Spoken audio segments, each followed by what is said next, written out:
Bienvenidas a la segunda sesión del Foro del Agua. Recapitulo un poco para las personas que no estuvieron en la primera sesión.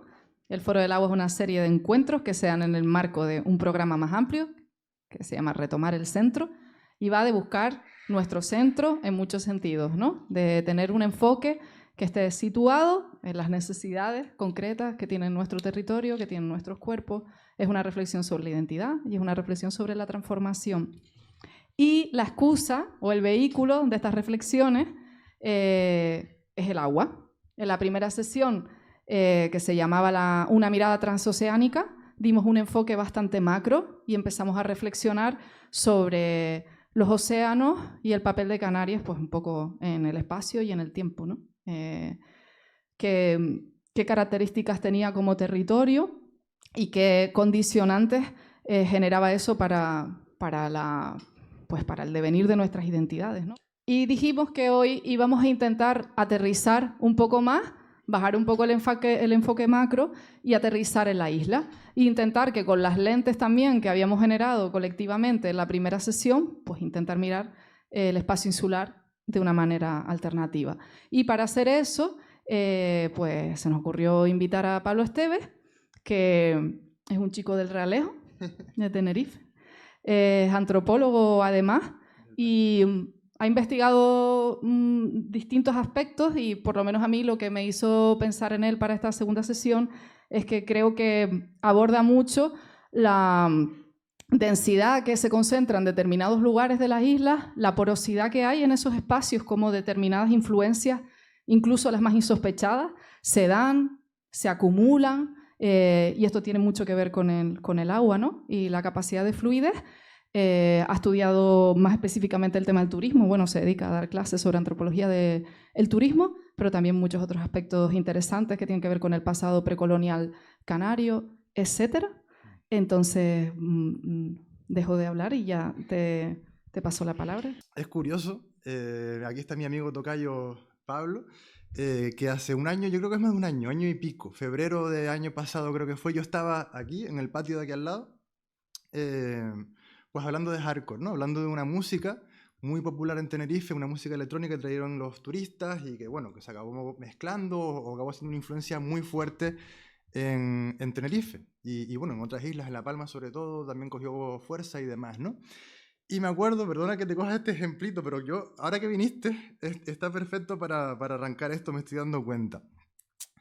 Porque se acuerdan que ustedes habían hecho este proyecto y todo era espacio público, ¿no? Era como, ellos habían hecho un proyecto precioso sobre la fiesta, en un momento en el cual la fiesta estaba todavía muy delicado con el COVID, no se podía salir afuera a hacer las cosas que hacíamos antes, y era cómo se vive la fiesta, pues sí, en el espacio público. Yo no tengo nada contra eso, pero lo repetían, ¿no?, muchas veces, y yo dije una frase ahí que al final se convirtiendo en la frase más famosa y no era nada de hardcore ni nada de tal. Yo dije, pero es que mi madre no me manda a mandar a jugar al espacio público. Mi madre me manda a jugar, pues como todos ustedes me imagino, a la calle. Y espacio público, yo lo decía como un poco antipático, pero en verdad no es antipático. En verdad es como, de verdad lo creo, ¿no? Creo que espacio tiene como esa... es una palabra de estas toscas que quieren significar todo y en verdad no significan nada, ¿no? Y espacio lo usamos como para todo, el espacio, y es como algo muy abstracto, ¿no? Yo cuando estoy en mi casa, estoy en mi casa. Cuando estoy en la calle, estoy afuera o en la calle, ¿no? Los campesinos, campesinas cultivan la tierra y los bichillos por ahí están, pues si queremos llamarlo ambiente o ecosistema, como queramos, pero el espacio es como una cosa. Y esto es curioso, Pablo, por eso hoy me recordaste aquí esa vieja fiesta que nos echamos aquí al lado en el patio, porque yo vengo a hablar de lugares, a veces se me escapa espacio también, caigo en esa trampa, ¿no? Y vengo a hablar de lugares contra esa idea generalizada de espacio como algo que de alguna manera parte de la modernidad o de algún momento concreto, ya veremos si aquí o acá, pero que de alguna manera actúa como borrando, ¿no?, ciertas cosas, alisando las cosas, creando toda una serie de cosas como mapeadas, reguladas, y es como que los sitios de repente se me ocurre a mí como que pierden su peso, ¿no? Pierden las historias o no tienen como el interés que tienen. Yo empecé a hacer esta investigación, o esta línea de investigación, no sé cómo llamarlo, de pequeñas cosas que tienen que ver con lo precolonial que Larissa antes hablaba, un poco de accidente. Alguien me llamó, me dijo, tienes que dar una charla de esto. Yo dije, hablen con Larissa, me dijeron, está fuera, hablen con no sé quién, está fuera. Era como era el cuarto suplente y dije, no sé qué hacer. Y se me ocurrió algo que tenía que ver con nombrar, con los bautismos. Había leído un fragmento sobre el bautismo de los Menceyes, el final de la conquista en Tenerife, y era un fragmento que me resultó muy poderoso, ¿no? Y después dije, voy a ir un poquito más allá, voy a investigar el bautismo como si de verdad, ¿no? ¿Qué efectos tiene esto en la historia, ¿no? ¿Qué efecto tiene cambiar nombres en la toponimia? ¿Qué efecto tiene imponer nombres? ¿Y qué tiene que ver esto con cómo hemos no solamente narrado nuestra historia, sino cómo nos hemos configurado como sociedad, incluso étnicamente, ¿no? ¿Por qué no, por ejemplo, no somos mestizos o criollos? ¿Por qué fue tan fuerte esto del bautismo? ¿Sabes? Para borrar toda una identidad. Pero claro, yo decía, pero bautismos han habido en todos los lugares coloniales como Canarias, donde ha habido conquistas violentas y demás, ¿no? Ayayala, América Latina, en todo el mundo. Y dije, entonces, ¿qué pudo pasar aquí? Y eso me orientó a estudiar la sangre, aspectos de cómo se entendía que la sangre configuraba la identidad en esa época. Todo esto es un rollo que yo investigué, pero donde quiero ir a parar es que después de todo eso, que es como, digamos, lo que se estableció desde el poder, los términos del poder en estas islas de lo que puede ser o no puede ser una identidad, yo de repente viré y dije, ¿y qué fue de abajo, no? ¿Qué fue de estas, yo lo llamo tácticas subalternas o tácticas de la gentita, ¿no? De abajo, que estaba como en ese momento diciendo, ahora nos viene todo esto encima, hemos pasado por este trauma, nos quieren y nos han borrado como todo, ¿y cómo hago yo con mi cultura? ¿No? Especulando mucho sobre eso, porque en el fondo no me queda otra cosa más que especular, porque todo lo que se escribió, todos los documentos que han quedado de conquista, esa época colonial, ¿no? Estamos hablando del siglo XVI, XVII y demás, pues lo escribieron los que ganaron, ¿no? Y entonces eso me llevó a los secretos, a pensar que esa gente tenía que tener muchos secretos, y secretos públicos, secretos que, fíjate, como espacio público, secretos que todo el mundo conoce, secretos comunes, pero que no se podían articular de alguna manera. Y yo creo firmemente que esas cosas pasan a la memoria. No son cosas que son como conscientes, que se pueden, insisto, articular, pero crean un tipo especial de memoria. Y eso me ha llevado a estas indecisiones de ahora, ¿sabes? A llegar incluso a un punto muerto en el cual reconozco que estoy como súper perdido. Porque claro, ¿cómo puedo hacer yo una antropología? Que en el fondo es una ciencia, yo la llamo la ciencia de desvelar los secretos, a eso me dedico yo soy antropólogo. Es ir a otras sociedades y cuéntame tus rollos, dime, no lo evidente, porque lo evidente ya lo sé, pero cuéntame tus secretos, ¿no? ¿Cómo podría yo, ¿no? respetar los secretos? Y aparte, nunca podría desvelarlos porque han pasado a configurarse en otras cosas. Y al mismo tiempo que respetarlos, realzarlos, ponerlos en un plano de dignidad, de orgullo, y que a su vez nos permitan entender otra manera de entender el territorio, de entender las identidades, de entender la cultura. Y en esa es en la que estoy, ¿no? Reconozco que es un punto muerto porque, claro, eso implica entrar en un terreno, no un terreno desconocido, sino en un terreno que es difícil de tragar o difícil de poner en datos, en rollos cabales, en documentos, porque es que no son documentos, ¿no? Entonces, claro, eso es lo que me llega a este pequeño experimento de hoy. Una pregunta. ¿Quién sabe aquí qué es un sitio pesado? O un lugar pesado. Tengo el micro aquí preparado. Bueno, no hace falta el micro para esto, solo levantar la mano y a lo mejor si saben algo más, tú sabes.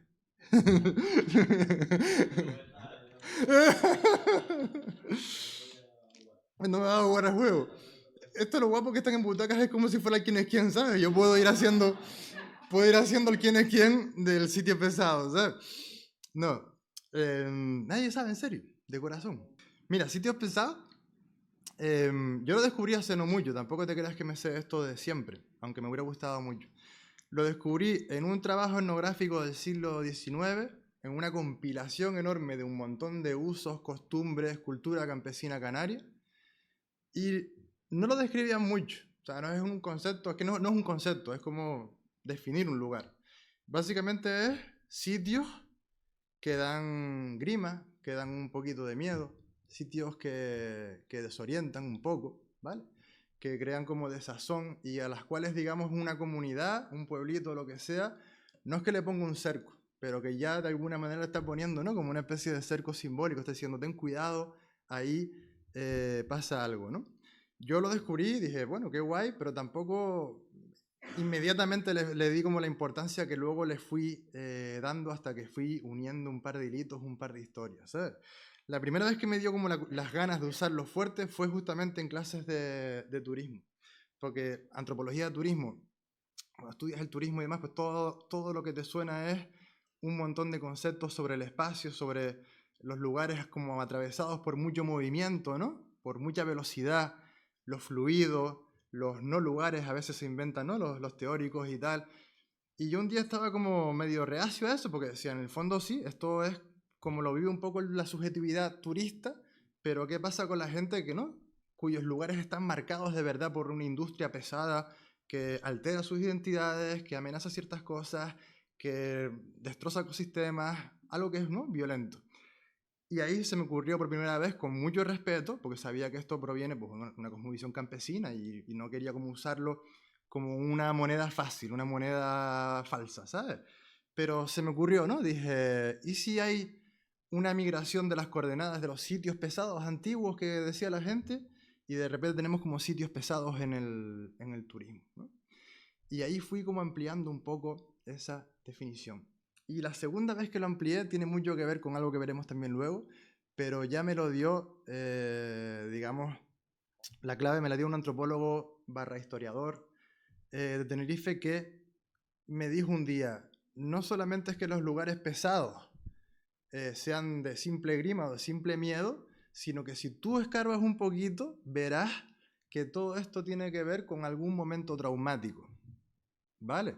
Y esos momentos traumáticos, ese en especial que estudió él, a veces tienen que ver pues, con la conquista, o con procesos violentos de colonización, o con cualquier dinámica que se ha desplegado, porque yo creo que el turismo es la última gran dinámica que tiene que ver con todo esto, hasta este momento, ¿no? Entonces ahí, esas dos cosas, esas dos cositas, es como yo reformulo o redefino con mucho respeto los sitios pesados, los lugares pesados, ¿vale? Y mi intención hoy es llevarlos, entre comillas, llevarles a 3 sitios pesados. Yo pedí presupuesto para un helicóptero, pero, pero no me dijeron que era un proyecto más, ¿no? sencillito y demás. Como no dispongo de un helicóptero y tampoco lo hace falta, no lo quisiera, yo lo que he hecho es inventarme una manera de trabajar con recortitos de cartulina, con fotos, con audios de cosas que yo he ido investigando como en esos 3 sitios. Esos 3 sitios, además, a la manera de entender sitios, no los entiendo de esta manera tan modernamente, como acotado, como un área y demás. Son sitios que además tienen líneas de fuga, tienen hilitos que salen para todos lados, ¿vale? Y son sitios, además, que todos, si tienen líneas de fuga, si tienen hilitos, todos tienen que ver algo con la música o con distintas variantes de música. Puede ser música unandecha, puede ser hardcore. Y por eso hoy, después de 1 año y medio, el hardcore ha vuelto a llamar. Vale, que se tengo. Perdón que hoy he tenido un día, no sé si muchos lo saben, pero estuve muy mareado. Pero estoy bien, me estoy recuperando. Entonces eso, antes de... Ya debería pasar a subir arriba a hacer la cosa. Antes de subir... Hola, ¿qué tal? Ahora te lo explico todo. Antes de hacerlo subir, ¿vale? Arriba, sí me gustaría una cosita. Lari me dijo que la semana pasada se presentaron, a lo mejor mucha gente se conoce aquí, pero yo quisiera, como estoy aquí yo en modo mis clases, parece que es muy monodireccional todavía, pues que me digan su nombre nada más. Y ya que esto va a cambiar, un shift, un cambio de identidades a las identidades de los lugares, tiene más que ver con sitios, me gustaría que me dijeran un sitio, un lugar. Pero no un lugar cualquiera, sino un lugar, no tiene que ser traumático ni nada de eso, sino un lugar que les guste. Simplemente, un lugar que les evoque muchas cosas, que puedas escarbar cosas en él, ¿vale? Y lo hacemos rápido, ¿vale? Porque tenemos poquito tiempo. y luego subimos arriba, ¿vale? Luego ya les diré cómo ir subiendo ordenadamente. Somos un montón. Y no sabía yo si dividirlos en grupitos o lo que sea. Pero creo que no. Creo que vamos a ir subiendo poquito a poco y ya veremos dónde nos queda un espacio. Y lo que vamos haciendo es que nos vamos colando poquito a poquito.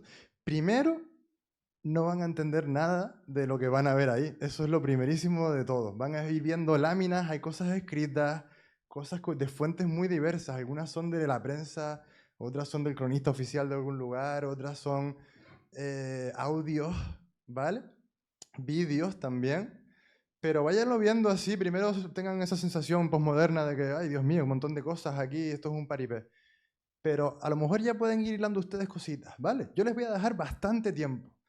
Hablen, encuéntrense, vayan de un lugar a otro, pero sí les pido en un principio que dejen las cosas, tarjetitas, fotos en su lugar, ¿vale? Y sí, diviértanse, o sea, esto es un callo de tiempo ahora que tenemos y tal. Y yo luego, aunque se monten ustedes una película en su cabeza, les contaré mi película, ¿sabes? Y ya veremos a ver qué pasa con mi película y la película de ustedes.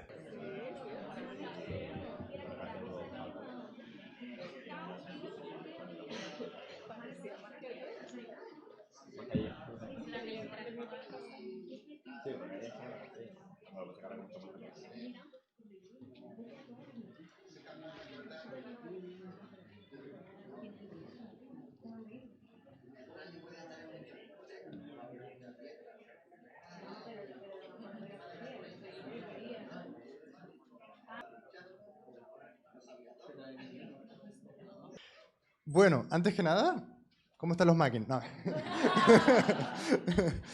Antes que nada, cuéntenme, aunque sea alguien que se atreva a decir qué cosas pudieron unir de este sitio. Este sitio es el único sitio reconocido por tradición como sitio pesado, ¿vale? Eso es lo único que les puedo como adelantar. Pero ¿cómo se desenvuelve un poco la historia o qué elementos han encontrado aquí que les haya resultado curioso? ¿Ah, que se atreve ahí? Ahí, L. Espera el micro. Si no, yo tengo pito, ¿eh?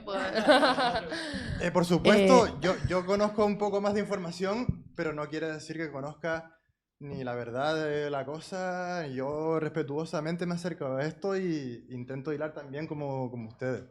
Sé un poquito más de información, pero no quiere decir que lo que vayan a decir sea un disparate ni nada por el estilo. O sea, que pueden decir lo que quieran, de verdad. De hecho, hay un poco de violencia en representar siempre un lugar y yo aquí estoy como sujeto pues a esa violencia y a ese...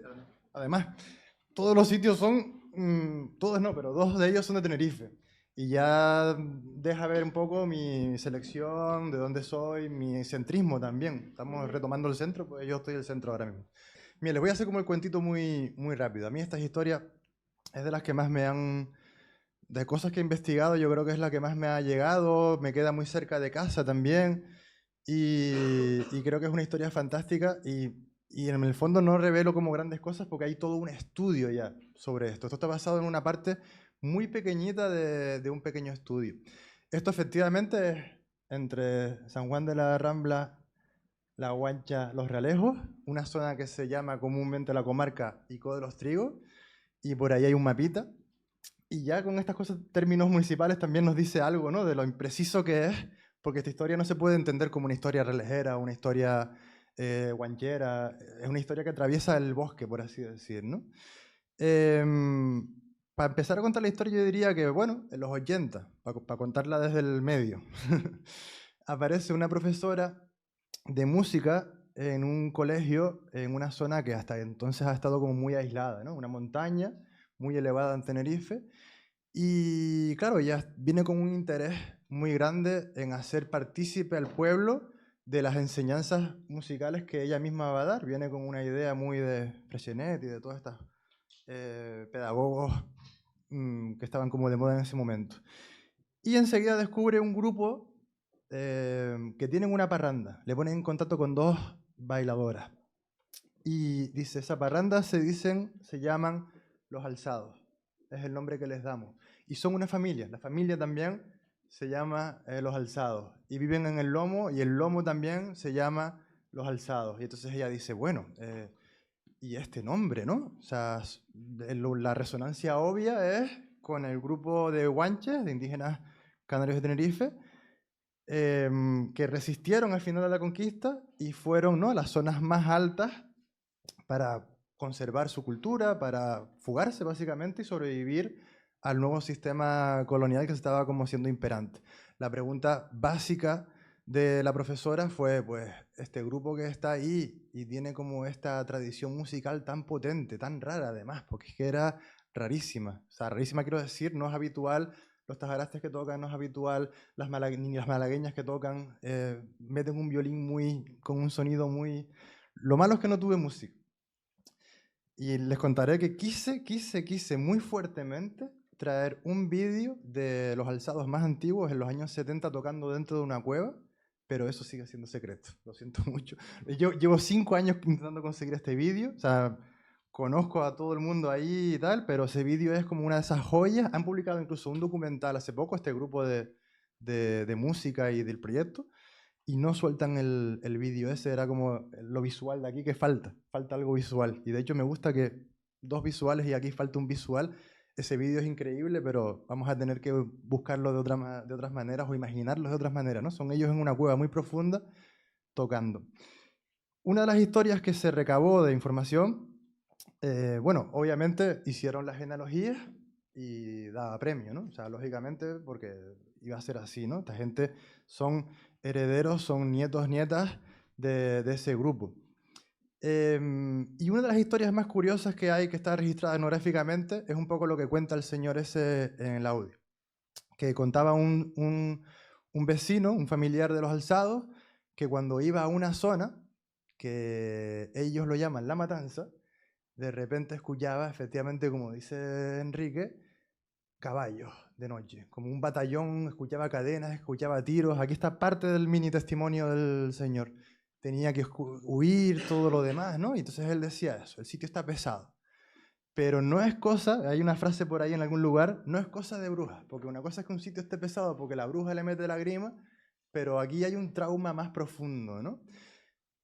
El investigador, una de las cosas que, o los investigadores, porque esto en verdad es las familias, el proyecto y todos pensando, investigando lo mismo, por eso esta cosa me encanta un montón, ¿no?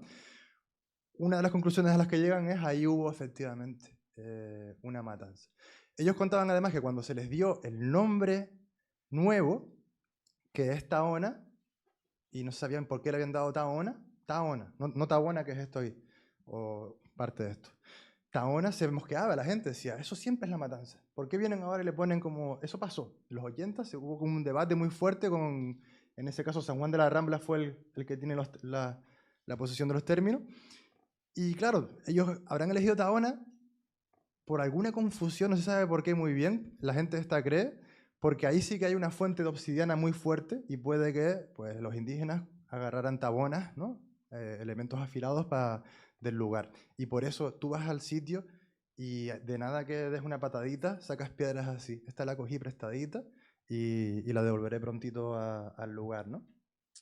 Entonces, esto para mí es un sitio pesado funcionando de manera plena, ¿sabes? Esto es no solamente que el lugar tenga miedito, sino que hay razones profundas. ¿Cómo se fue traspasando, digamos, la noción de que ahí hay un miedo? No lo sé. Esos son siglos, en verdad son siglos de posible transmisión y que tienen que ver todo pues, con los nombres, con las cosas y demás, ¿no? Ya esto directamente nos conecta con la música. Aquí hay un cantar y demás que además habla de la modernización del lugar con el sitio. Y bueno, también hace poco se quemó. Yo no quería dejar como de recordarlo, ¿no? Que hace poquito hubo un incendio en verano, no sé si se acordarán. Y yo pude ir al lugar y rescatar este palito como una especie de superviviente que lo quería poner como al lado del ataúd, ¿no? De la obsidiana. Y bueno, hay otra historia también que está encapsulada aquí.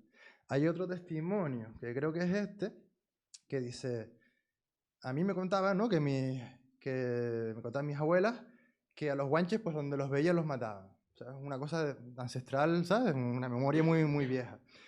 Y quedaba la guancha esa, una mujer guanche que estaba sola por ahí. Y esto es importante para el mito fundacional de este pueblo que se llama La Guancha, que es uno de los términos municipales donde está la zona.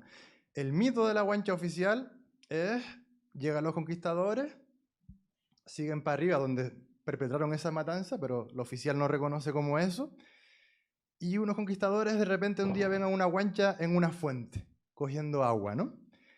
Y el mito dice, el castellano que estaba, el de líder ahí, se enamora de la guancha y la sigue. Y la tía se pierde, porque conoce muy bien eso, y nunca la encuentra. Es como un amor que queda ahí como flotando. Entonces, cada vez que los cronistas o la gente oficial de la guancha en las fiestas, ahí estuve buscando algún pregón de fiestas y todo, donde más o menos está esa versión romantizada del tema, ¿no?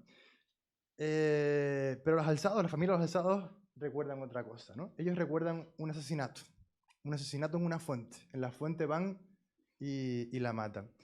Y me pareció una manera, una carga traumática, pero también simbólica y especial de la fuente, todo, ¿no? De recrear estas dos visiones en contradicción que quería poner hoy aquí en tensión con la propuesta un poco de Lari, ¿no? Y de hecho, ahí habrá encontrado una guanchita, una mujer haciendo la recreación, que me gusta mucho en verdad, porque estas cosas no son tan inocentes, ni tan simples, ni tan nada, ¿no? Aquí están los alzados, hay capillitas, hay incendios, hay un poco de todo, ¿no? El mapa está para básicamente decir, entiendes muy poco con el mapa, ¿sabes? De lo que está pasando. Primero porque se aplana todo, ¿sabes? Y este lugar es, o sea, llegar a La Tabona, La Matanza, los tres lugares estos que es uno, es una locura, ¿sabes? De caminos, de sitios, normal que el sitio estuviera pesado, ¿no? Y bueno, este es un lugar. Y aquí, bueno, esto es una maqueta para recrear la fuente que da origen al mito y todo lo demás. ¿Quién me sacó esto? Tú, ¿verdad? Lo puse porque de repente también estamos jugando a un desnivel o a una desigualdad con, vamos a decir, con la magia o con la magia no, pero con el aura de las cosas. ¿Vale? Y parece como que hay aura en todas estas cosas, hay como algo, ¿no? Algo tradicional y demás. Pero puse esto para decir, fíjense cómo es de mimético el Estado moderno, que también crea sus capillitas en sus lugares, sus cosas sagradas, sus cosas de tal. Esto es un rollo del Instituto Geográfico que básicamente dice el que destruya esta señal le cae la del pulpo, pero es como un rollo bíblico casi, ¿sabes? Está aquí, ¿no? Y por eso quería dejarlo para también seguir demostrando esa tensión. Vamos ahora, vieron que empecé por el medio. Esto es como el periodo colonial, ahora vamos a ir como a lo precolonial. Vamos a juntarnos ahí. Yo tenía mucho tiempo en La Palma, estuve en La Palma el año pasado y visitaba mucho los yacimientos, a los que tenía más a mano y demás, ¿no? Y este seguramente conocerán, este tiene un poquito menos de misterio. ¿Quién conoce La Fajana, el Cementerio El Verde? ¿Quién lo conoce? Víctor. ¿Lo conocen? ¿Han estado ahí? ¿No han estado? Pues nada, la cosa básicamente es en el Valle de Aridane, ¿vale? En El Paso se encuentra pues este yacimiento, ¿no? Son como un montón de formas soliformes, creo que se llaman, ¿no? Y yo no me mojo aquí, por supuesto, a decir qué significan ni qué podían significar. Al igual hasta hay gente aquí que podría hasta decirlo mejor que yo, ¿no? Pero creo, por aventurar algo, que todas tienen que ver con cosechas, que todas tienen que ver con ciclos del tiempo. Algunos dicen que tiene que ver con los equinoccios, otros con el solsticio de verano y tal. Y bueno, no sabemos, ¿no? Pero lo que sí sabemos es que, bueno, que tienen una carga muy potente, sea lo que sean, son simbólicamente muy fuertes. Y mira, ¿dónde está la del diablo? Quédate otra foto del diablo, para después, ¿vale? Y claro, cuando yo estaba ahí solamente veía estas cosas y me parecían bien. Yo creo que hay como, ¿no? un discurso arqueológico al respecto que se puede corresponder más con estas fotos y la gente trabajando como profesionalmente y demás. Pero después, poquito a poco, por accidentes, empecé a encontrar la historia de cómo los vecinos veían este lugar antes de que llegara incluso este discurso y dijera, aquí esto es importante. Cómo incluso esto no estaba ni registrado aquí ni allá. pero sí me lo han contado a mí, como incluso también era un lugar que daba grima o era un lugar un poco al margen, porque está en un sitio, en un barranco, al final de un cementerio. Allá aparecen los primeras como grabados que están por aquí. Después si sigues para allá, dando hacia una montaña, hay otros. Entonces tiene ese aspecto también como marginal, outsider y demás, ¿no? Y poquito a poco fui descubriendo pues la historia de los vecinos, las vecinas, qué tal. Y son estas fotos que ustedes pudieron como ver ahí, ¿no? Y con el tiempo, y estas son las cosas de la vida, esta chica que vieron en el vídeo me dice, pero si esa es mi tía, ¿no? Estrella, la tía, es una, digamos, de las protagonistas de redescubrir o de poner en valor ese yacimiento, ¿no? Entonces me hizo toda la historia. Estrella intentó hacerme un audio de su tía para esto hoy aquí, ¿no? Pero finalmente no pudo. Y lo que se me ocurrió fue algo más bonito todavía, y es que yo tenía, Estrella es una amistad ya de muchos años y siempre nos grabábamos, siempre hacíamos reportajitos de las cosas y demás. Y aquí está ella en una cueva, pues hablando de barrancos y demás, ¿no? Y curiosamente suelta una historia que para mí enlaza otra vez con el sitio pesado, con los lugares como traumas y demás, ¿no? Habla de Guayafanta, que ella se siente, tenía un alter ego en Guayafanta, ¿no? Y todo lo demás por su cuerpo, por aceptarse y demás. Y claro, toda la historia de la conquista de La Palma en ese lugar, o cerca de ese lugar, tiene que ver con esa resistencia de indígenas como Guayafanta y muchas más, ¿no? ¿Conocen un poco la leyenda o los datos que hay de Guayafanta, ¿no? Que agarra a dos conquistadores y se enrisca con ellos, ¿no? Entonces es una cosa muy, muy fuerte ahí. Y por otro lado, pues puse crónicas, alguna cosita y demás. Aquí la forma musical es muy importante, ¿no? Porque si ahí estamos en una música tradicional más elaborada, con violines, con todo tipo de cosas, aquí estamos quizás en la forma más antigua, más ancestral que conocemos, ¿no? De música canaria, que serían las endechas, ¿no? Que son estas canciones de mucho dolor, además, son canciones muy profundas, ¿no? Y la más famosa de todas, que es Guillem Peraza, ¿no? Que le dan una pedrada y de ahí el lugar se queda maldito, o podríamos incluso decir se queda pesado, ¿no? Todo ese lugar, todo llega hasta el volcán, ¿no? Básicamente. Esta zona no afecta al volcán, pero está muy cerca del volcán. Y nada, aquí no les di pie a decir nada, salvo el diablo que te lo guardas tú. ¿Tienen alguna cosita que añadir aquí a esta? ¿Alguna impresión que les dio? ¿O está el diablo como en todos lados? ¿Alguien sabe por qué? El diablo está cerca, eso es en Tijarafe, creo. Ahora les contaré por qué, ¿vale? Vamos ya a la última. ¿Pudieran escuchar algo de eso?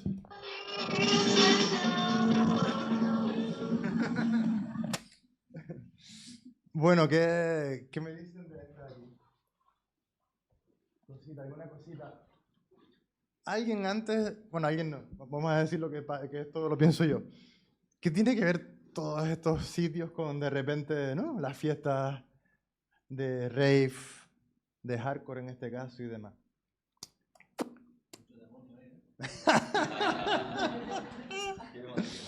Aquí faltó el demonio. De hecho, sí faltó el demonio, sí faltó el demonio.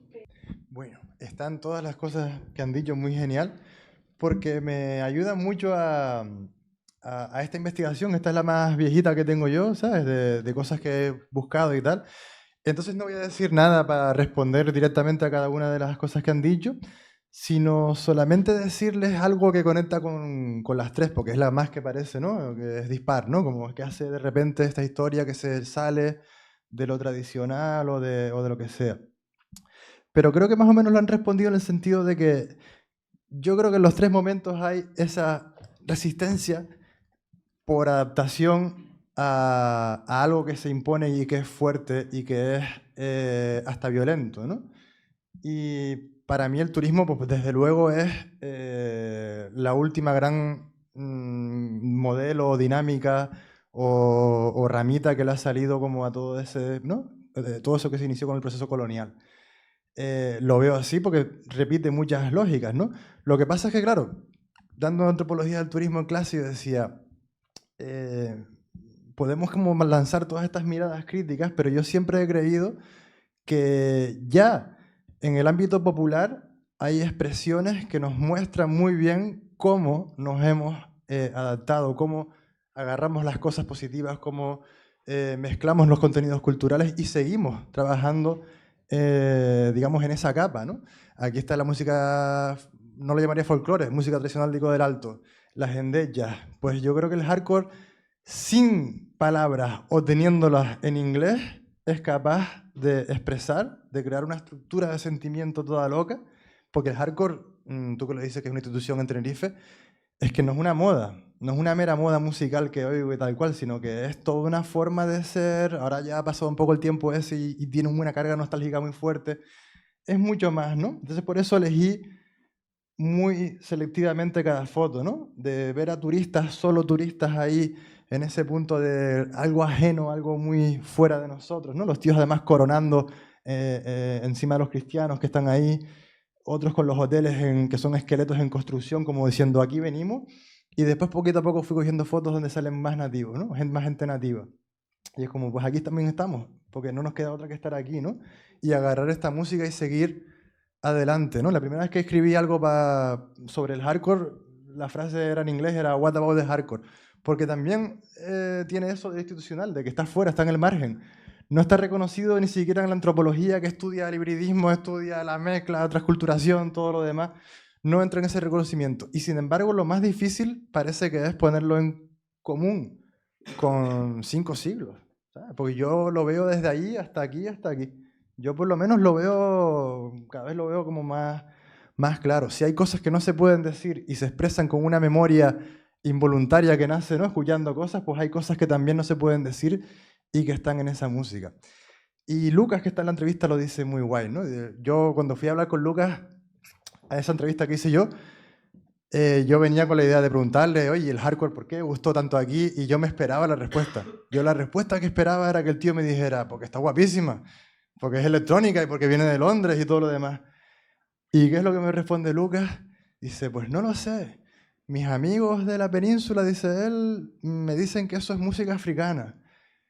Y no sé si esto tiene que ver con nuestro rollo de cencerro con el carnaval y todo lo demás, o con la música negra, o con una serie de cosas que dices tú. Y yo dije, ¡guau!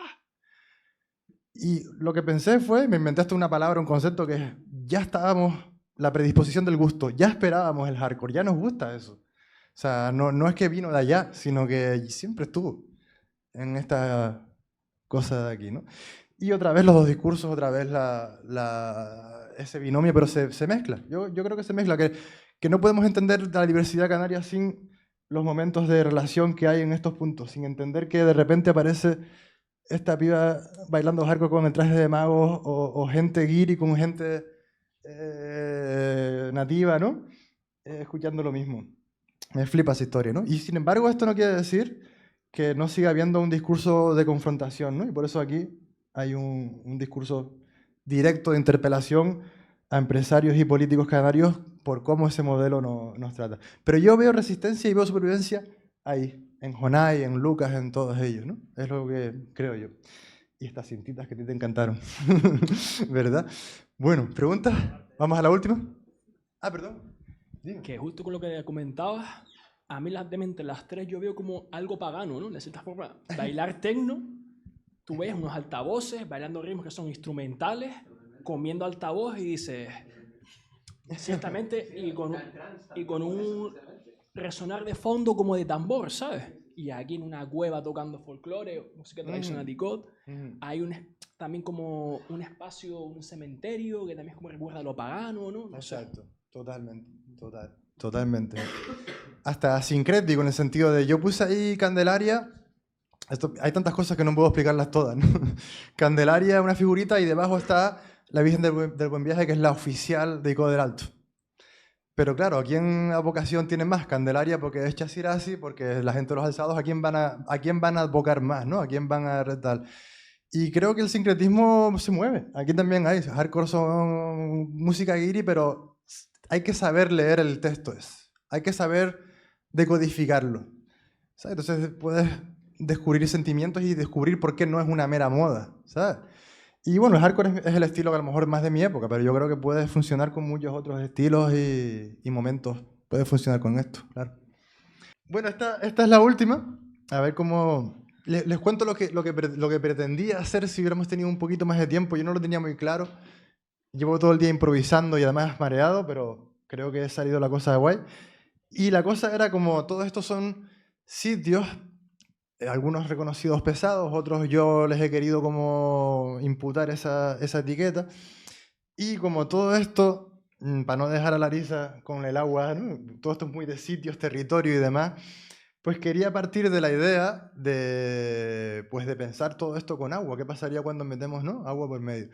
Yo, en estas investigaciones que he estado haciendo, de lo último que me he preocupado es por pensar el territorio, cómo la gente vería el territorio y qué pasó, pues, como digo antes, ¿no?, en el momento en el cual está el choque ese traumático y de repente, pues, tú pierdes tus caminos, tú pierdes esa percepción. Pero no la pierdes porque pierdas camino, sino que también la pierdes porque entran nuevos modos de producción, una economía nueva, entra la propiedad privada. Hace poquito yo me enteré por unas cosas de testamentos guanches que tal, que los indígenas pues no entendían ese concepto de esto es mío y aquello es de tal. Entonces cuando hacían testamentos, pues no entendían que estaban vendiendo su casa, ¿sabes? Lo cual es algo curioso para traerlo incluso hasta el día de hoy, ¿no?, que estamos firmando en esos contratos simbólicos o lo que sea, ¿no? Y siempre se piensa mucho en territorio, y Tenerife no, perdón, Canarias, creo que debería también pensarse en términos de agua, porque ¿no?, son islas mayormente secas y demás, ¿no? Entonces, el hecho de pasar el agua a propiedad privada ya implica algo, ¿no? Encontré este textito, este libro escolar, en verdad, sobre agricultura, que partía del problema del agua en agricultura desde el momento fundante de la conquista. Más cositas. Hay ese antropólogo que les dije al principio, el que anota por primera vez los sitios pesados. Él hizo un texto que es muy desconocido y a mí me gusta mucho, mucho, mucho porque planteaba la idea de que las soberanías y los límites y las fronteras que habitualmente pensamos para los grupos indígenas quizás sean más una proyección nuestra de cómo vemos el territorio hoy en día. Me pareció súper curioso. Y entonces, para ponerlo en un ejemplo, él también es de Tenerife y él decía la laguna de Tenerife, la laguna de San Cristóbal famosa, ¿no?, que ahora no es laguna, pero que en ese momento era laguna. ¿A qué mencellato, a qué grupo precolonial de la isla pertenecía? Porque no hay ningún documento que lo aclare, ¿sabes? Y entonces avanza un poco más estas ideas y dice, pues claro, no puedes poner soberanía sobre el agua porque esta gente pensaba y distribuía el territorio y lo sentía siempre a través del agua. Y esto es una de las cosas de choque, ¿no? O sea, ¿cómo pasa después que llega otro modelo que puede trasplantar el agua, que puede medirla, que puede venderla, que puede hacer la propiedad privada, que puede hacer esto, ¿no? Y pensé, pues claro, la historia, si yo estoy buscando como ese momento fundante, si yo creo que ese punto traumático tiene consecuencias siglos atrás en nuestras identidades canarias hoy en día, todo empieza más o menos con ese choque de convicciones con el agua por medio, sin duda. Entonces dije, ¿por qué no partir de aquí y empezar a ir uniendo hilos con todas estas tarjetas? Mi idea era unir o intercambiar tarjetas tanto de aquí, aquí, aquí y aquí. Yo creo que se podría. Ahora no lo vamos a hacer, es una pena, pero creo que podríamos venir y de cosas que hay aquí, que puede ser una crónica hablando del final de la conquista, a cosas que hay en una cinta, a cosas que hay aquí, la matanza. ¿Sabes? Van a interconectarse. Y me interesaba un montón, qué pena no tener tiempo, saber cómo ustedes las conectaban, además. Saber cómo ustedes las conectaban. Pero bueno, les voy a dejar con dos cosas. Explicarles por qué el diablo. El diablo es como la última cosita que a mí me interesó de todas estas cosas. Y tiene mucho que ver, esto es una idea que yo exporto también de afuera y la transculturo aquí. Hay otro antropólogo, que no es de aquí ni nada, que me dio una idea muy increíble. Y él decía, no es que simplemente llegue un modelo nuevo y claro, y pasa esa aculturación. La gente empieza a resistir con su cosmovisión, con su cosmogonía. Lo que pasa es que a veces esa cosmogonía es ya sincrética. Ya es, ¿sabes? El diablo de los cristianos, o el Jesucristo de los cristianos, o las vírgenes que están delante y detrás está lo pagano, ¿verdad? Y entonces él se dio cuenta de algo a mí me pareció súper interesante. Él decía, este tío hizo trabajo de campo en Bolivia y en las minas de Bolivia y en Colombia. Y enseguida, él solamente fue a investigar la economía, la propiedad de la tierra, esas cosas. Y donde iba, cuando se repetían condiciones de extremado capitalismo salvaje, ¿sabes? Peña que esclavizas y tal, aparecía el diablo. Siempre aparecía el diablo. Pactos con el diablo escondidos que además tenían que ver con ganar más, con trabajar más que el resto de compañeritos en la mina. Y se dio cuenta también de que lógicamente habían cambiado la deidad de la montaña o de la mina o de la plantación por el diablo. Y antes la deidad no era moralmente, no era ni bueno ni malo, no estaba esa cosa porque las composiciones indígenas simplemente no funcionaban así. Eran deidades a las que les pedías cositas para que te dejen algo y mantener una especie de ciclos de equilibrios, decía él, ¿no? Pero de repente, ¡pam!, ya entra el mal, ¿no? Y yo dije, oye, con condiciones similares, Canarias, una conquista, algunas deidades o fórmulas o cosas que podemos ver como diabólicas, no pasaría lo mismo en Canarias, ¿no? Entonces por eso fue que empecé a recopilar diablos, fiestas de diablos, lugares donde salían las cosas. No puedo extrapolarlo todo aquí, no son condiciones, ni siquiera aquí Canarias tuvo las mismas condiciones de plantación que tuvieron esos lugares donde fue este antropólogo a investigar. Pero solamente decirles que hay muchos antropólogos que hablan de algunas de estas fiestas y ya plantean que son libreas en el fondo, que se llaman libreas, y ya plantean que están marcadas por un ritual de clase social. Los pobres hacen el diablo, los ricos lo queman. Y dije, bueno, no se puede extrapolar, pero un poquito de un guiño sí puedo hacer. Y muchas gracias.